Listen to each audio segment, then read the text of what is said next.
Hello, hello. I'm here with Anna Pleat, who is a medical doctor, and we have some beautiful history together. Anna and I actually studied together at the University of Pittsburgh when we were majoring in nutrition.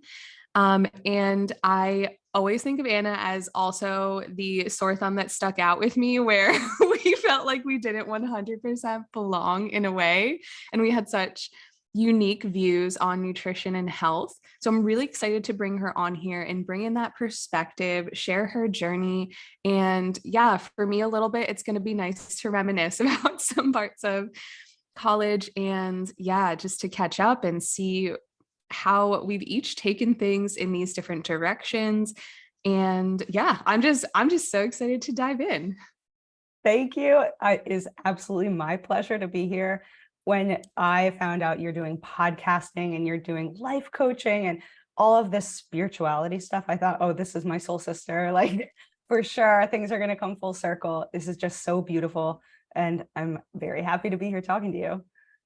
Yeah. Oh, thanks for being here. Yeah. I like just seeing you feel so great again. And I'm glad we reconnected.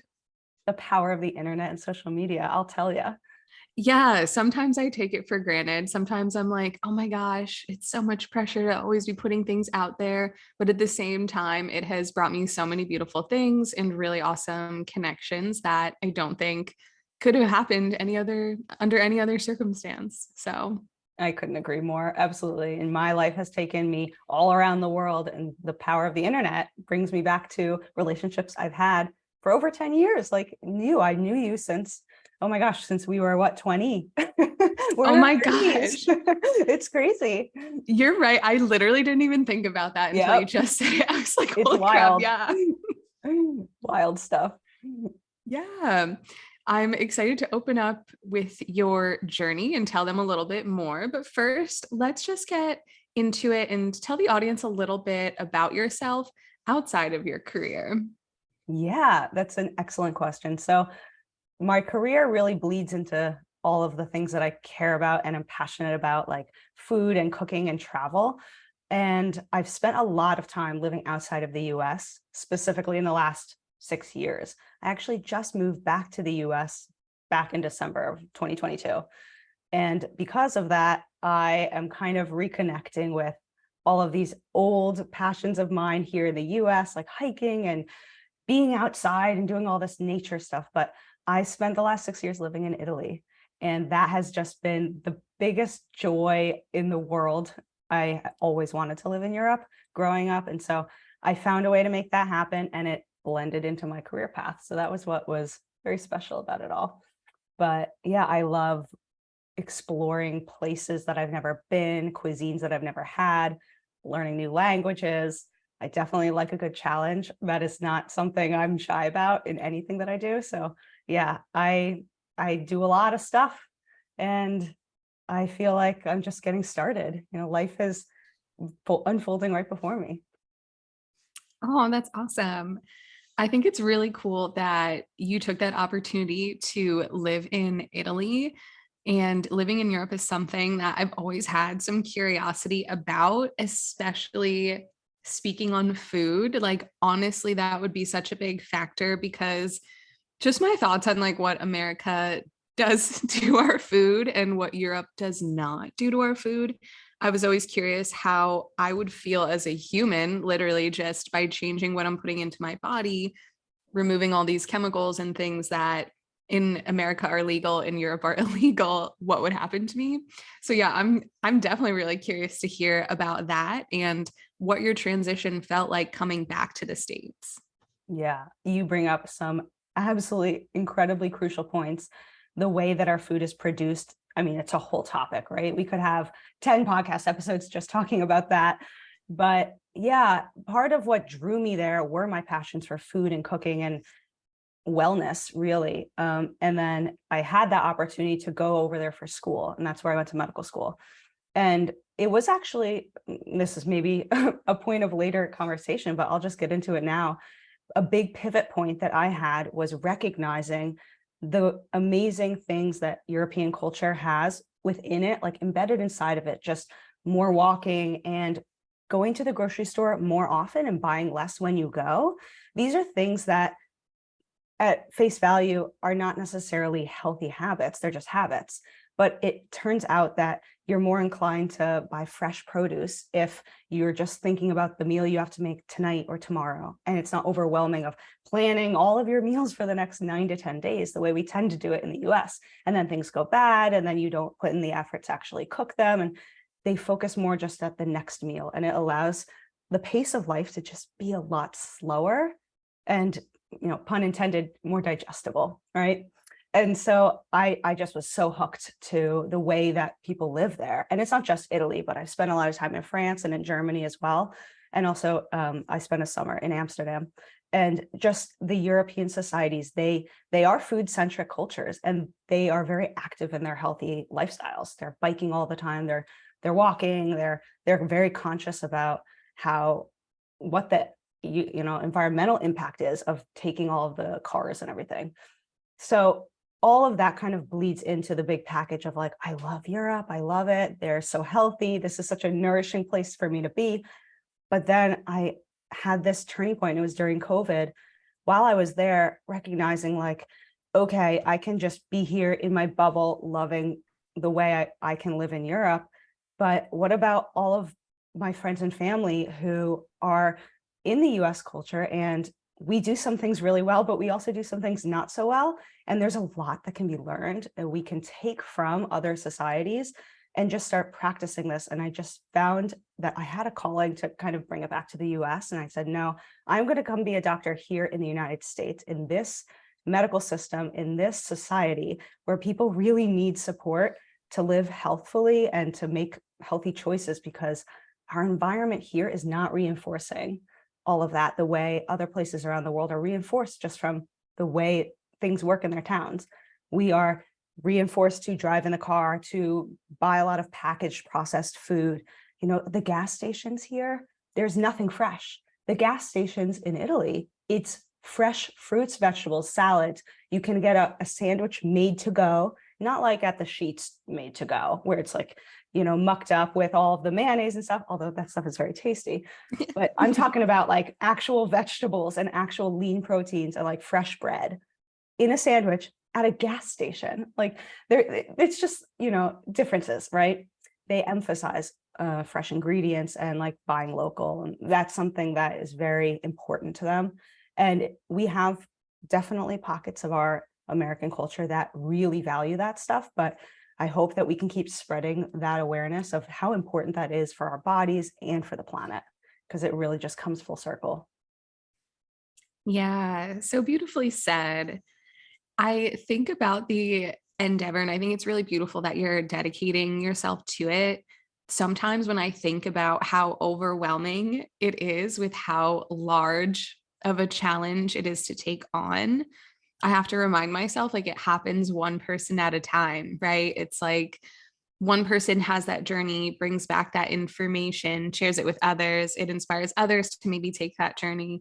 And that's how it happens. And I think that's just a good reminder that with anything, it's really intimidating to take on something new or something big or a huge change, whether it's just in your life or a huge systemic issue that you want to start to fight against and bring better knowledge, better practices in. You really just have to start with you and take it like one step at a time.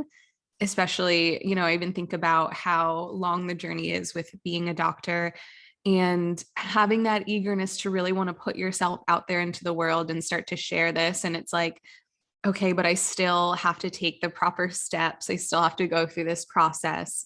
Yeah. How do you feel about just the whole journey that you've taken and like having this information and how you see like your ability and credibility, even with like sharing this information to the world and getting the information out there in a way where people know you to be like a trusted resource? Yeah, this is such a good question. And I probably should have backed up a little bit before we dived, go right into the conversation. Sort of like, how did I get to the point of going to medical school in Europe? And part of that bleeds into some pivotal questions I had to ask myself of, is this resonating with me in like the core of me and what I want to bring to the world with my work and my message and the way I want to help people. And so it really kind of comes back to being at Pitt with you in our nutrition dietetics program. And the program was, excellent, right? So it's a program that's priming people to go be registered dietitians. And I think you can agree, like all about nutrition. I love it. It's such a rich, juicy topic, and it can be taken in so many different directions. We can talk about like actually what people are eating, but then it really, for me, bled into more thinking about like, well, how does health and a diet impact the rest of our like health and the rest of our health outcomes? And I kind of recognize that, to me, diet and nutrition is just one tool in the toolbox that someone can really use and garner to exude an extremely healthy lifestyle, or just improve their lifestyle a little bit more, towards that goal of being ultimately healthy, which is really, it's the journey, it's not a destiny, right? So I recognize that I love nutrition, but if I chose to be a registered dietitian, I would be limiting myself in the way that I wanted to help people by giving myself only one tool. And so I really just reflected on that and thought, no, I want to be a doctor.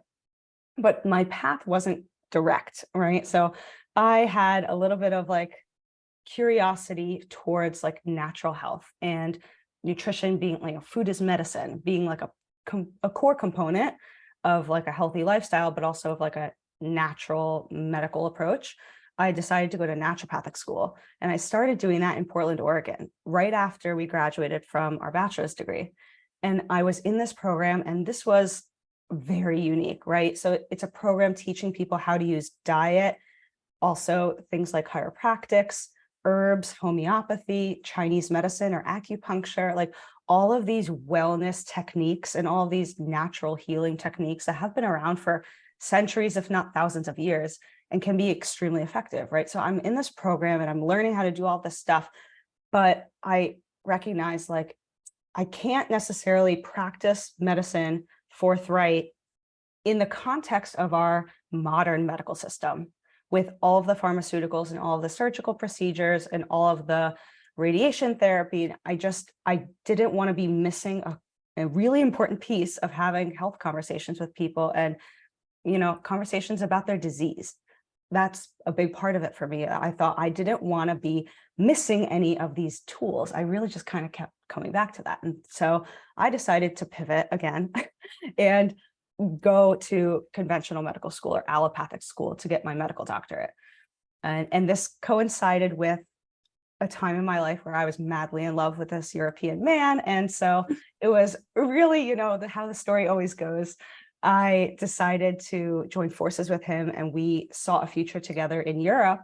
So I thought, well, it doesn't make sense for me to get my degree here and then try to jump over the Atlantic and build my career there. If I'm in school there, that's where I need to be making all of the connections and building up my career in the place where I plan to practice, right? So I went over there, and we both moved to Milan together, and I started medical school and he was doing his other program, and it was amazing. And then, life evolves, and I got to a point where, and this is really the main pivotal moment where I decided, like I talked about before, that I wanted to come back to the US. The relationship I was in wasn't serving me anymore, and I had to leave it. And that was, of course, came with all of the difficulties, like the emotional burden of making such a big change after I'd already made such a big change to move to Europe to build a life there. I love Europe, and he was fantastic, but we decided to part ways. And then I had this moment where I could ask myself, what's next for me? And then boom, COVID happened like the next month. We broke up January of 2020.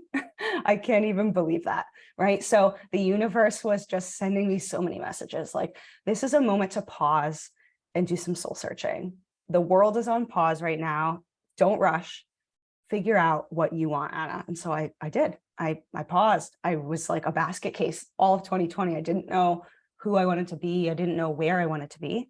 But the answers came, and this is stuff that I know you do with your yoga work and your meditation, like giving ourselves moments of silence and moments of pause.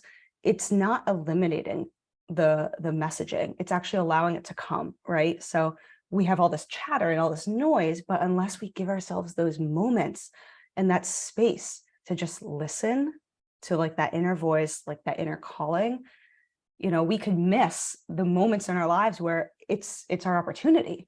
And so thank goodness, my sister's a psychologist. So of course I was guided by her wisdom, but I paused, I made this decision, and I full force was like, I'm coming back to the United States. Everything I've learned here in Europe is so valuable. Americans deserve to understand that there are so many ways to live, and we are not boxed into the way we've been taught to live in the United States. And if that's not working for you, like I have so many examples of how I can show other ways of doing it that are very, embedded in our modern world. They're fast-paced lifestyles. We love that in the US. People aren't going to give that up to just work on their garden all day long. And I am supportive of that. How can we live full-fledged in the technology, in the modern world, but healthier? And that was the thing I had to bring back to the United States. So here I am. I've really pulled it over here, and I don't really even know what 10 years from now is going to look like in my career,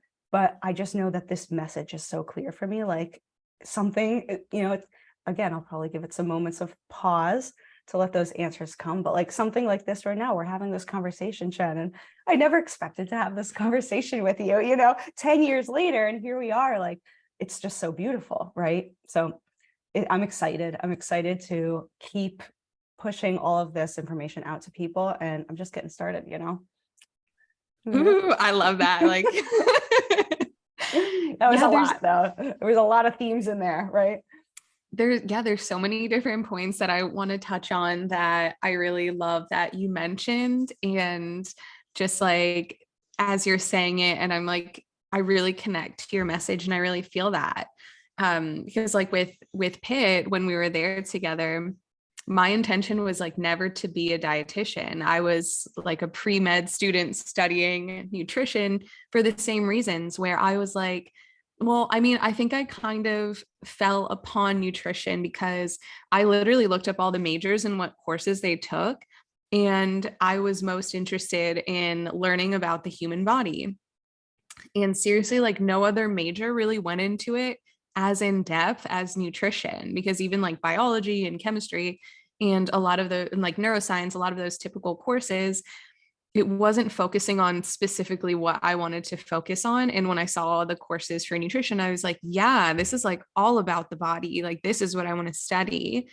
And so that's what led me to applying to do nutrition as a major, because it's at Pitt, it's like you don't just get to choose nutrition, you have to apply to be a nutrition major, which is so interesting. But it's cool. And then being in the program, I just remember learning so many different things and like having really strong beliefs about the way I perceived it and like the role I believed nutrition should have in people's lives, and like how the fitness piece and the lifestyle piece was all in there.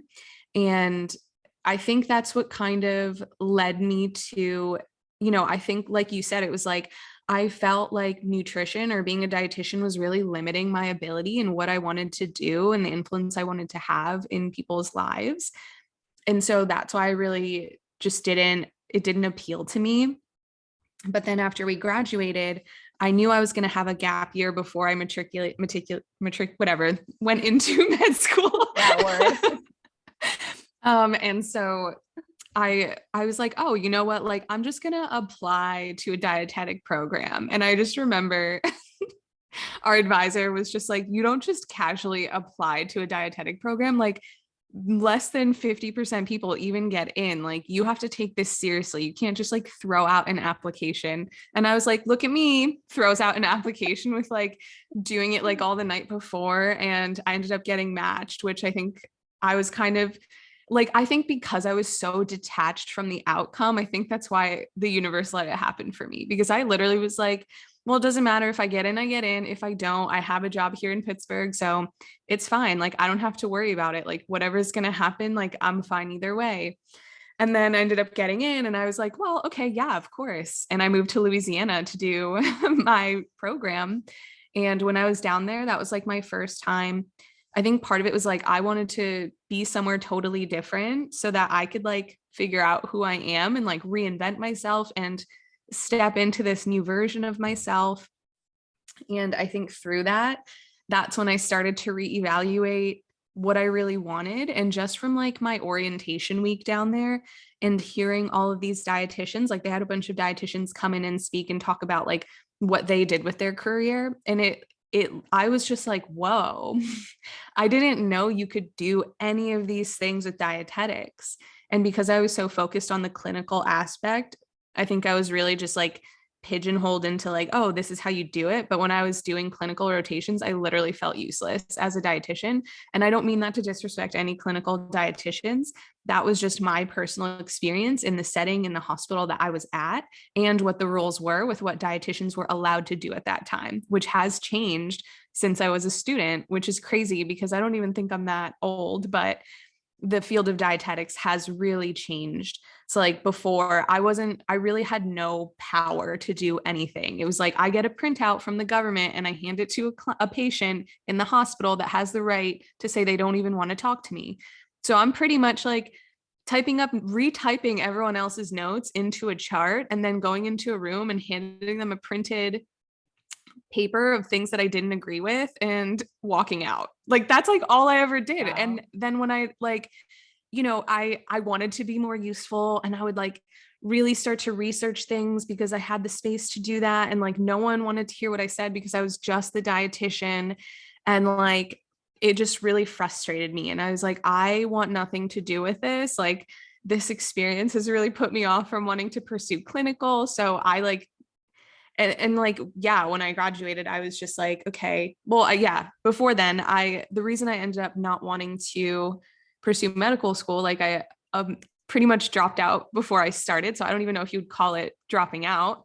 I submitted my applications, went through the whole process, and then was like, you know what, never mind, because I feel connected to like a different way to do this, and I was really burnt out. I think personally, like I I was just exhausted from how much I always tried to do. Like I just had to go hard on everything that I did in my life as a whole. Like I would just like for like all of my life, for as long as I can remember, up until COVID, I played the game of like you wake up at 4 a.m., cram as much into your day as possible, and then you just pass out at 9 p.m. because you have literally zero energy left. And I never stopped to give myself any room to think about my feelings, my thoughts, my emotions. I saw a path, I saw a goal. That's it. And like, I just never thought about anything else.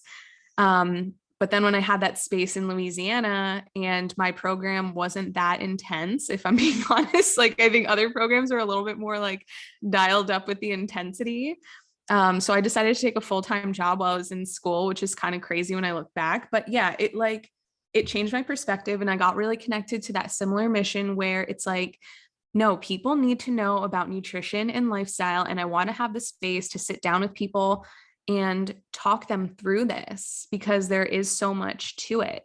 And like, I think in the medical field I got really lucky because I was working with a doctor where he would take an hour to sit with his clients because he was like the head doctor for spina bifida. And it's a really unique situation because it's just like you see one doctor that looks at everything, and so they get the space to have that hour. But then people would tell me, they'd be like, you don't get this, like this isn't normal in the field, so like don't go into it expecting that you get to sit down with everyone for an hour.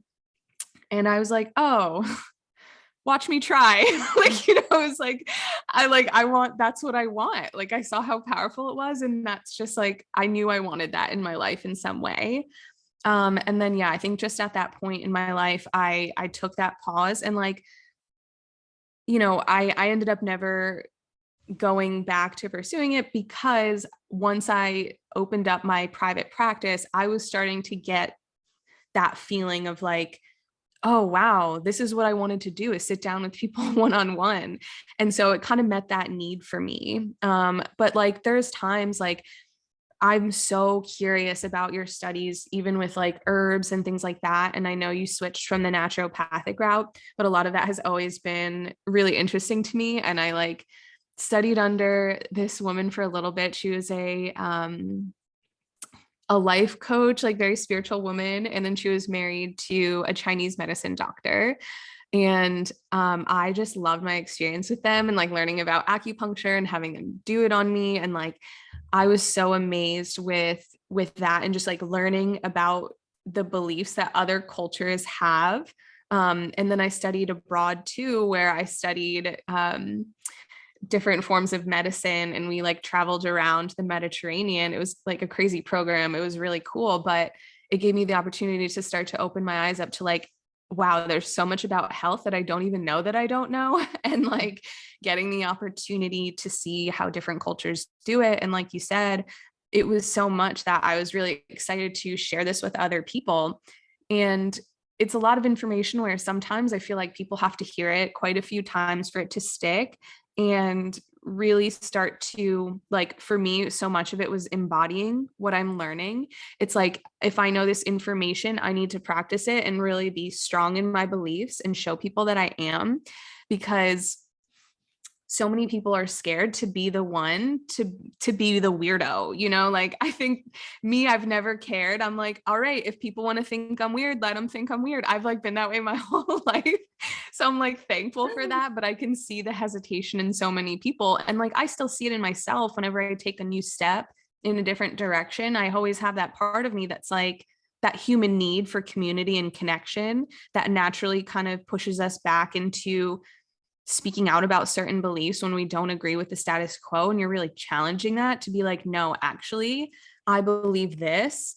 It's hard. It's not always simple, even if you are someone that can just run with it most of the time. But yeah, I am really excited to see where you take things. And something that you said that like I also just want to touch on, my sister is also a psychologist, so I think that's really funny. And we're just like continuing to click in ways that like we didn't even know we were like connecting on. So it's so interesting how that is, but I love it. I love that. I had no idea. That's amazing. Yeah, it's funny how that is, huh? Yeah, it is. Oh, wow. You just touched on so many amazing themes as well. I do want to go back to what you were talking about being in, in the doctor's office, the spina bifida specialist, him sitting down with all of you for an hour. So that's exactly the reason why I was first drawn to naturopathic school. I'll tell you, it's exactly that. It wasn't because of the herbs or the Chinese medicine or, some of the other options that are there. I'm not against pharmaceuticals. That's not my belief. So I recognized, okay, I'm going to learn a lot of stuff in naturopathic school that is going to be very eye-opening for me. Mind you, I did get acupuncture as a child, and it was super valuable and helpful to me. It actually allowed me to not further develop asthma, and I never had to take an inhaler because I went to acupuncture for 6 months of sessions. Like, who would have thought? But my mom was a big proponent of thinking outside the box when it comes to health. So knowing and recognizing that there are opportunities in these alternative health and alternative medical practices or settings to have deeper and longer visits with patients, that is the most attractive thing about naturopathic medicine to me. And at the time, I thought I also wanted to have longer conversations, because even just talking about diet and nutrition is a whole thing, right? It's not what you're eating, it's your choices, your behaviors, your beliefs, your fears. I mean, all of that goes into how you live your daily life, and diet is part of our daily life. And I know there's some intermittent fasters out there that are saying, not technically. Okay, that's fine. Yeah. You can do your intermittent fasting. But by the way, fasting is a dietary practice as well. So you are actively making a choice by abstaining from food for a certain amount of time. I digress. But the thing that was really pulling me in was I got to have those longer conversations, right? But naturopathic school, and I talked about that before, it wasn't really filling up my bucket the way I wanted it to. And I really tried to make it work for me. I stuck through half the program. I was there for 2 years and some change. And it just wasn't the thing I was looking for. It's amazing. And there are some incredible naturopathic doctors out there that are absolutely crushing it and changing so many lives and people's health for the better, but it was not my calling ultimately. And so that was a tough decision, because knowing that I'm a medical doctor, I will not have the opportunity to have hour-long visits with patients, except in very few settings. And so I'm thinking at this point, I might want to become a geriatrician. And that is actually one of the settings where the participant or the patient visits are longer, right? Because A, the patients are old, so they have a slower pace of things, but B, they usually have a lot more going on. So you can't get it done in 5 minutes, only if it's like a quick checkup, right? You have to have a little bit more time with people. And interestingly enough, geriatrics is a super holistic side of medicine. You have to take into account that person's functionality, their desires and their abilities, and their own goals, their own health goals, right? So geriatrics is kind of, in a way, like holistic and balanced the way I never knew it to be, or it can be at least.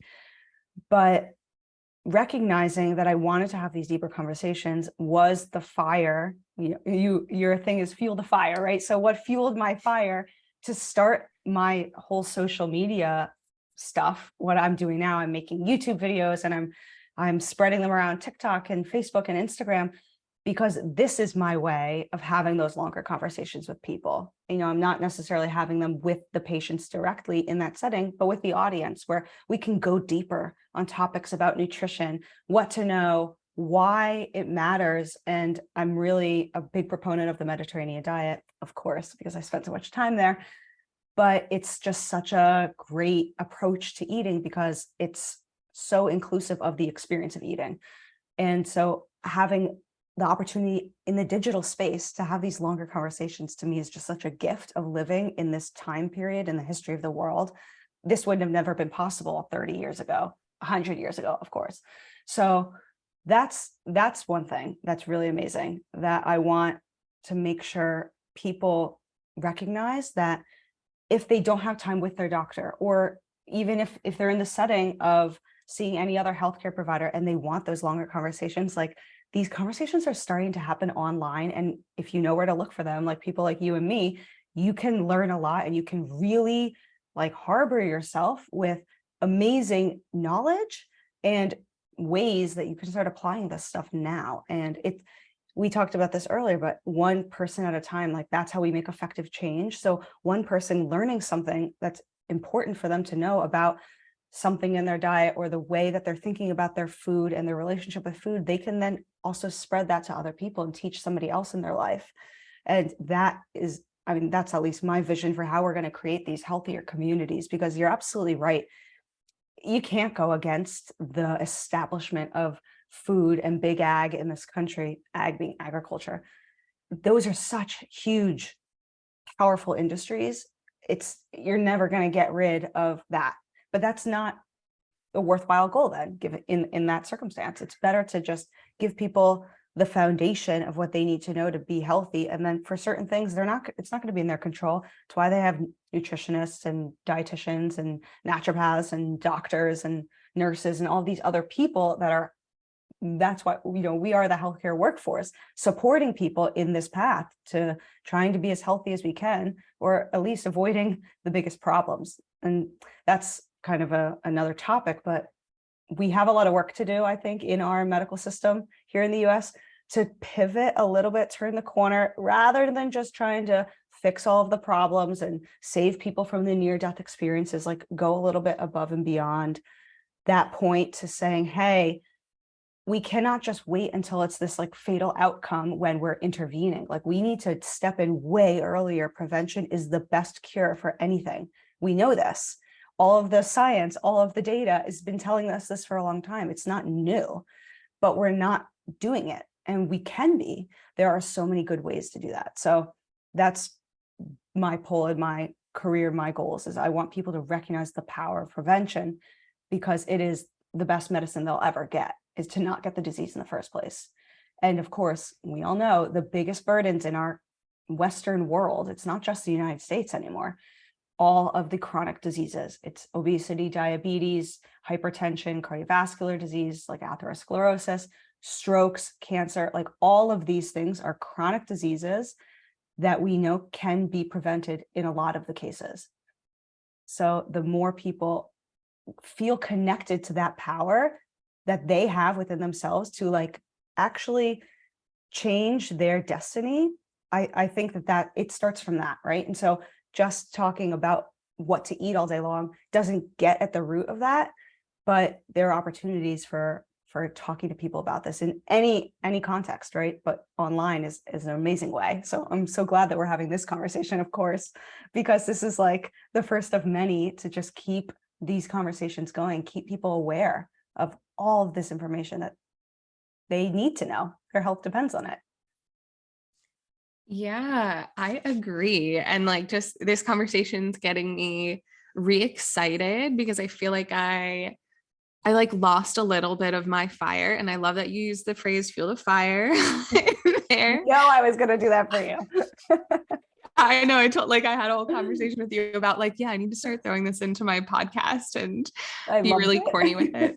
100%. But yeah, like it's getting me excited again because I think especially with COVID, I realized how much more important nutrition was than ever. And like, I feel like I'm maybe one of, and I don't know the percentages, but I don't think I was in the majority of like, oh, COVID came and my business actually tanked. Like, my business grew. I hired a full-time employee. And like, it was because I think it was giving people the opportunity to pause and be like, what actually matters in my life? And like, now I have the space to like get my health together, get my life together. And we actually saw an increase in people signing up. So that just kind of reminded me, but then I think part of it was like my business grew so fast and my beliefs were also starting to shift. And I was really like, I think part of it was like I was having a lot of fun playing in the world of like getting the body to look a certain way with eating a certain way. And then I was just like, you know what? Like, this isn't really a way to live. Like, I see the importance of having it if you are playing a sport. And that's part of what I had an interest in is like how nutrition affects athletes. But then I personally was like, I just kind of want to be a normal human. Like, I don't feel the need to be a competitive athlete anymore. I just want to be healthy. I don't want the stress of like weighing and measuring everything that I'm putting in just to have like the perfect health. It was almost like orthorexia in a way. Like, I think I leaned into it so extreme that I forgot what it meant to just like be a human and have fun with people and to have that just community aspect of my life. Like, I was just so busy in my own little world. And like, once that slow down kind of happened and I reconnected and like, this is reminding me of that. Like, I almost had like almost like a reactionary phase where I was resentful towards nutrition. I was like, there's way too much pressure put on it and like it stresses people out. And like when people are around me, they feel judged because of this. And like I was actually feeling, yeah, just like really negative towards it because I almost felt like, yeah, like the way that I took it or just how people perceived me or the way I was triggering people was too much emotionally for me to handle at that point. And like going through my own internal transition with how I was handling nutrition. Yeah, I kind of like disconnected from my mission for a while. And I started to question like, do I even want to be a dietitian anymore? Like, I hate the stigma around it. I don't want to feel like the way I look it matters to this degree. Like, I feel this pressure, like I have to look a certain way and always eat a certain thing and act a certain way in front of people in order to be respected in this profession. And it took me a while to overcome that. And I feel like it's really not till now that I'm starting to shift. Like, I almost like needed to step away from it for a minute, which created like really big shifts in my business because my business was in person. And then you're talking about like having the conversation online. Like, I agree. Like, I am now like, okay, I want to have my business online because this is where people are hanging out now. And do I believe that we should be on our phones all the time? No. Like, that was a big part of what I struggled with too, is like, am I going to have the fulfillment if I have my business online?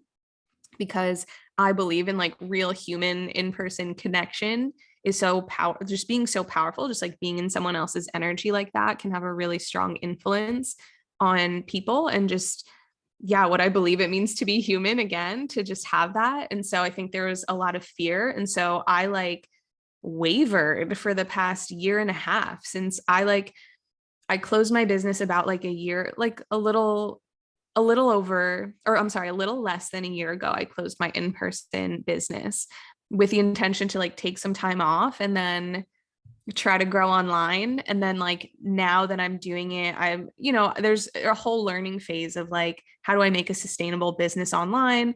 I went from like having all of this credibility and like a slew of clients to like nothing, because I think a lot of people were also confused about what I was going through. So I think there was just a lot of confusion in my world and everyone's world, how people were perceiving me. Yeah, but like the reason I feel really excited about doing it online is because I get to have these conversations. Like I love doing my podcast because there's people listening that you don't even know are listening, right? And so it's like just by us having this connection and the power that we're going to get, the excitement that we get from having this conversation to go back out there and like keep working on our mission, there are people listening that you impact. Like, I get random messages all the time and it like makes me so freaking happy because it's just like that's a life that I touch that I wouldn't have been able to if I didn't take this step and try to push things to go online and to also create my business so that it allows me to incorporate a lot of what I truly believe about how we should be living. Like I didn't want to be like working 12-hour days 6 days a week the way I was, and like even on my day off all I could think about was work. And so I'm really grateful for the opportunities because like my family's from another country. So I know like it means a lot to be in America and like the luxuries that we get that you also just don't get in other places, depending on where you're coming from. But for my family, like I cherish the fact that we're here. And while there are a lot of things that I want to shift. So it's like I want to marry the two worlds of like how we live over here and how we live over here. And like there's nothing wrong with either one. But when you see both sides and you live both sides, then it becomes like, wow, I get the opportunity to integrate both, to find a new way of doing things.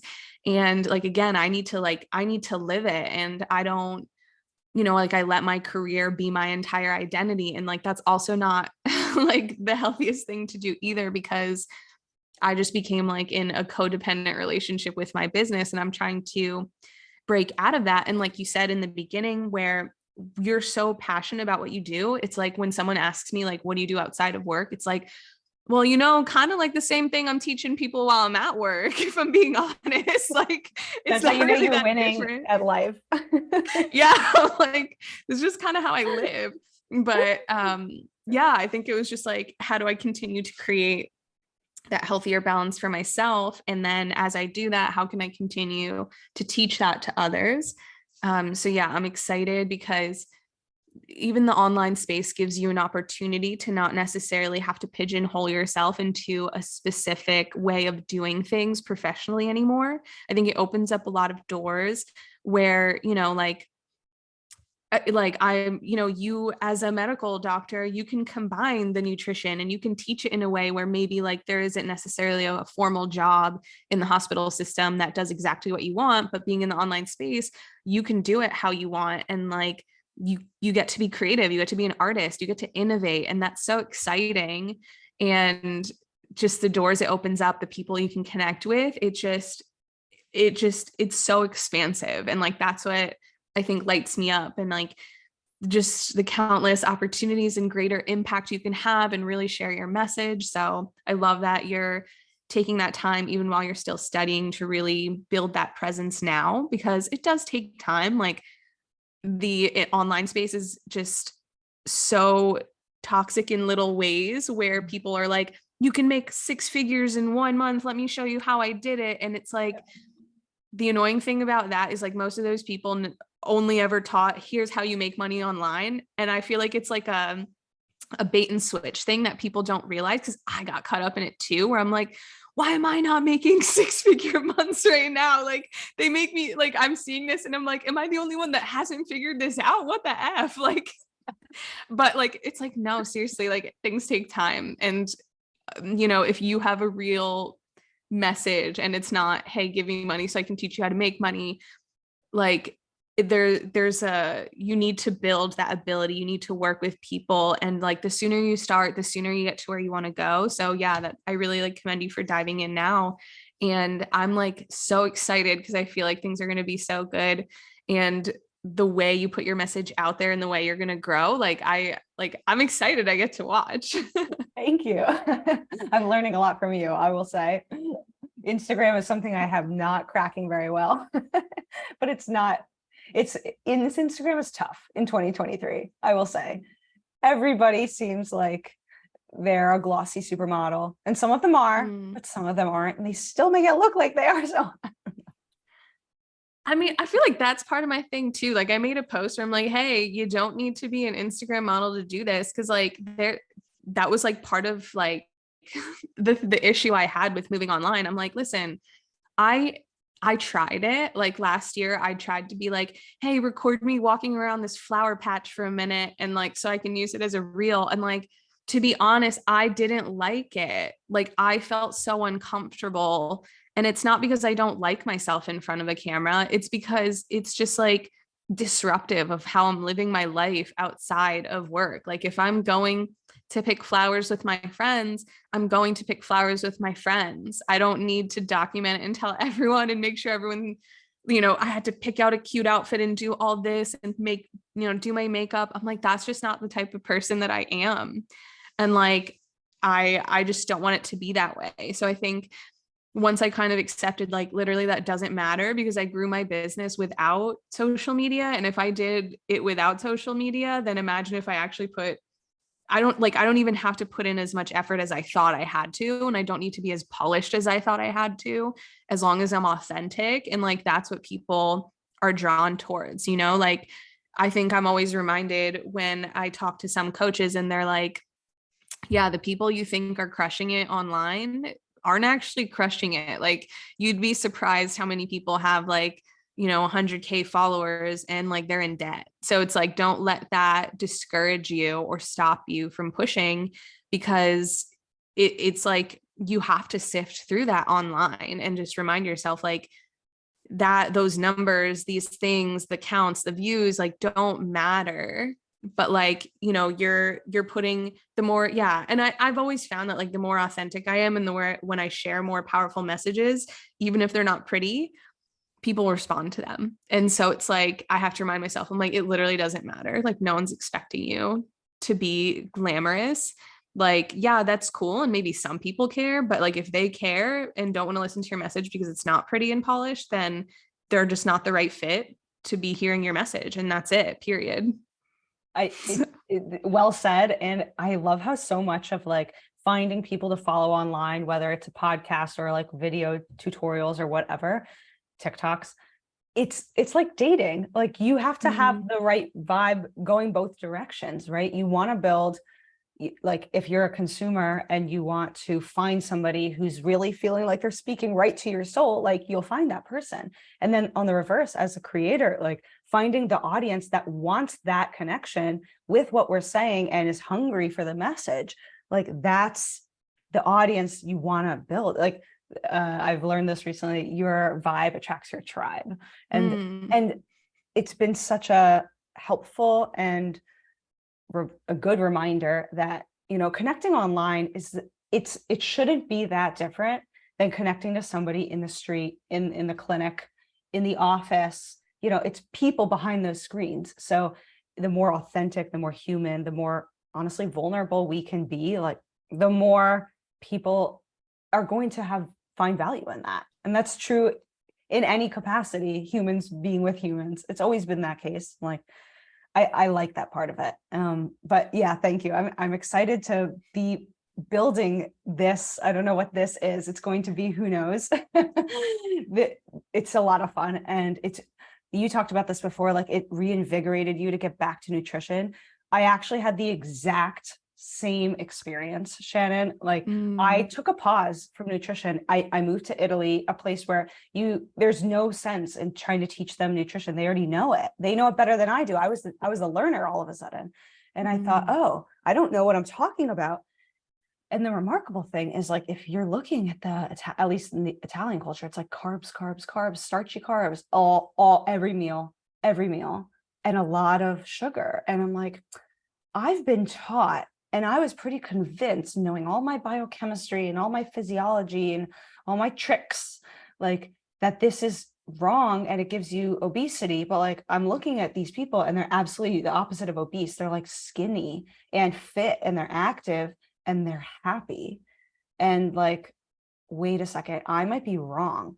And so I took a huge pause and I started really reflecting on like how the mental health side of eating is the most important part. I don't know that we have such great data or such great research studies that are sussing out, like, is it the nutrients? Is it eating whole foods? Or is it the way we're thinking? Like, that's really hard to study, right? Really hard to study. There's not going to be an easy way of measuring that. But observations in the community, in the real world, are also observations. And science always is based upon observations. It starts there.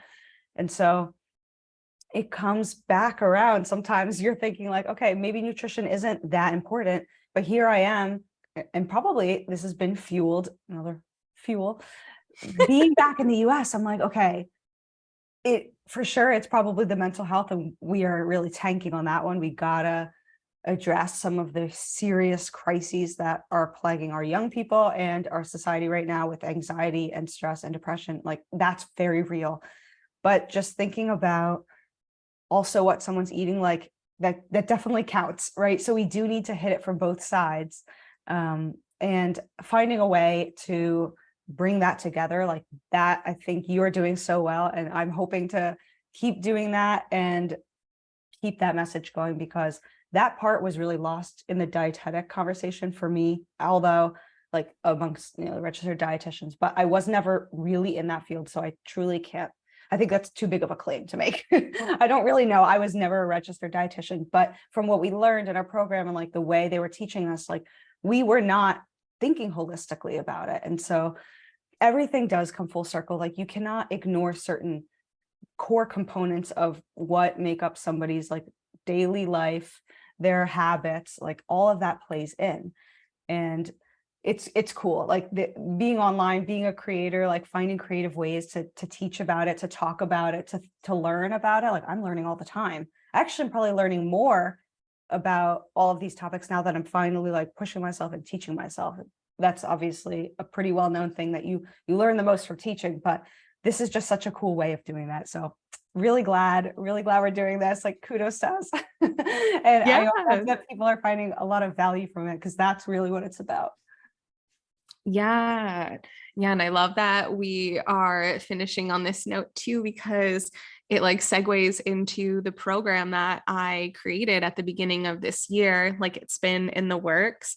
I initially meant to launch it last year, but like I just needed a break. Like that was just my point where I was like, okay, I need to step away. And there was more that I needed to learn, like over the past year, like when I initially was going to launch it to when I actually launched it, there were things that went into the program that I didn't have the skills. I didn't have the ability to teach, because that's when I did my life coaching certification, which like initially I was like ashamed of doing it, because a lot of people, I think of like my family or just the perspective on life coaching. Like people are like, oh, that's a career for people that never did anything with their life. And so people were looking at me like, um, yeah, like really harsh perspective. This is what people were saying to me. And obviously I don't agree with it because I chose it. And I think it's really powerful. But I think when I had some of that in my brain, I had some resistance initially, even starting the program. Cause then I was like, oh, like, am I being silly? Like, why am I doing this? And then through the certification, I was like, oh my gosh, this stuff that I'm learning is actually so powerful. And like knowing how to facilitate a group and things like this, just it's like it really helped me keep working on my skills. And like I believe that we have to be lifelong students, especially if you're going to be coaching others. you have to have that commitment to always be learning. And that just has to be naturally in you, you know, like I just naturally have the desire to want to grow and learn. So when I launched my program, I called it, there's a few different names I called it. Initially, it was called Fuel Fire Soul Academy. And then I turned it into Mind, Body, Soul Harmony. And now it is called Body and Soul Freedom. And it's like, I think I'm sticking with this name because I was really just trying to find like the thing that would really encapsulate the whole image. And like, that's what it's about. Like this program, I made it 16 weeks because there's so much to integrate. And even though people love doing like 8-week, 12-week, because like we have this desire to make it short and sweet, it's just like, it's not a short and sweet transformation, unfortunately. And like, I don't want to promise false things. And like, that's what's always hard about business. In the beginning, I felt like I had to make these like bold, false claims to get people in the door because that's what sells. And like, that's what when I worked with someone on marketing, they're like, yeah, that's what you have to say to get people in the door. You tell them what you want to hear and then you give them the real medicine. And I'm like, you know what? Like, I just want to be transparent. Like, I get that. And like, I'm sure it works. And like, I've used that tactic, but I want to start to share with people like truly how I feel about the process.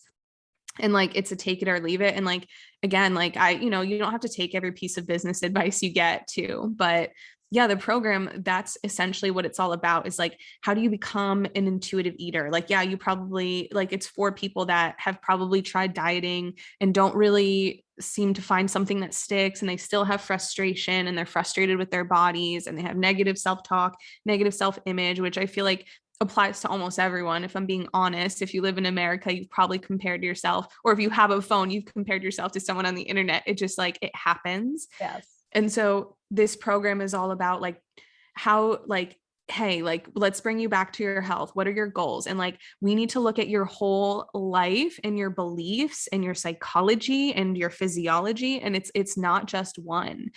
And that's like what I've always been about in my business, is like, that's what we're known for. Initially my tagline was like food for the body and mind. And it's because it's like, to me, you can't isolate one. You literally just can't, because it doesn't, like, you will go down the wrong direction. Like if you're working with someone that's just like, hey, here's what to eat, to me, that's really disempowering, because you're no longer saying like, oh, you have the ability to internally know what your body needs. You're saying your body doesn't know, you don't know, follow this. And you're now like externalizing your power to knowledge, information, something outside of you. When to me, if you want real results, if you want to have something that's lifelong, sustainable, you need to learn how to listen to your internal guidance, because everyone's is unique. So for me to say, hey, do this, it could be going against your internal guidance. And you're furthering yourself from the outcome that you actually want to achieve. So with my program, it's like, how do you actually listen to your body? How do you balance all of these things? Like, what needs to adjust? Like, everyone has a unique life equation for what that balance needs to look like. And I want to teach people, like, how do you actually look at that and figure that out for yourself? Because you are a unique person. You have your own essence, your own energy, your own balance. And like, my balance doesn't look like your balance. So it's really like, yeah, empowerment's a big word, is like, how do you take your power back from all of these things that you gave it away to, so that you can actually start to take care of yourself and your health? And like, your health dips into more than just what you're eating and how you're moving. It's how you're thinking, how you're feeling, your relationship with yourself, your relationship with your body, your spirituality, your community. All of these things factor in to your longevity and your health. So yeah, it's really like trying to include all of that. And so part of it is like, I have different weeks and I invite guest speakers on, which, girl, I'm probably gonna be hitting you up for one of those and stuff. And so like, that's a part of it, is like, I don't want it to be just my voice. I want them to learn how to hear their own voice. And so to bring in different perspectives, to me, like, there's so many people here to learn from, and you might click with someone in a different way. Their path might resonate with you more deeply than someone else's. And so for me, it's really fun to bring in different voices, different perspectives, because you should learn from more than just one person, and like, you should be able to hear different ways of thinking and perceiving, because like I said, it's just going to click. Like someone might just say the right thing that somehow it clicks in your brain, or like someone says this with their story and suddenly it hits you so differently than the other 20 people that you heard it from. And so I think bringing that in is like, yeah, just wanting to make it like such a powerful program is really my goal, is to like continue to develop this program, because it's like, to me, I really want to just keep making this the solution to helping people turn inward. And well, you know, like I said, there's other things to learn from, but like I really want it to be a very beautiful transformational 12 weeks that really launches someone into this journey that they've been curious about with their health. So yeah, if you haven't checked it out, I'm going to link it in the show notes and you'll be able to um, learn a little bit more about it and potentially sign up with the other amazing people that have gone through it and are going through it. So. Beautiful. That sounds like an amazing program. Honestly, I want to do it. Yeah. I'd love to have you. and that also like touches on such an important thing. Like, we are never done learning about our health and working on our health and exploring ways that we are being challenged in our health and ways that we want to improve or can improve. Like, it is a lifelong thing. And I'm constantly needing those reminders and repetition, and reinforcing the reasons that we want to be healthy, like to ourselves, whether that's with journaling, with affirmations, with goal setting. I started doing this with setting goals for, you know, my own health. Like, it's something that we can do lifelong. So I'm really excited that you're doing such a cool program. People are going to immensely benefit from that. I hope so. It's just like continuing to get the word out there and pique people's curiosity enough, because it is going against the grain a little bit of like what mass media is doing in the realm of health and nutrition. But I strongly believe in it. And like this conversation again, like really reaffirms that path and the message that I'm trying to share. And like, I'm excited to see what you come up with. And yeah, so if people are really excited by this conversation, they love what they heard, how can they connect with you further? Yes. I am on YouTube. I am on TikTok. I am on Instagram, and I am on Facebook, and all with the same name. It's at Anna Pleat MD. And Shannon will have all of the information, all the links that you guys can find me online. I am really passionate about teaching. So of course, in all of the social media platforms, the ones, you know, TikTok, Instagram, Facebook, they're short form content, and they're just really pieces of the longer conversations that I'm trying to have.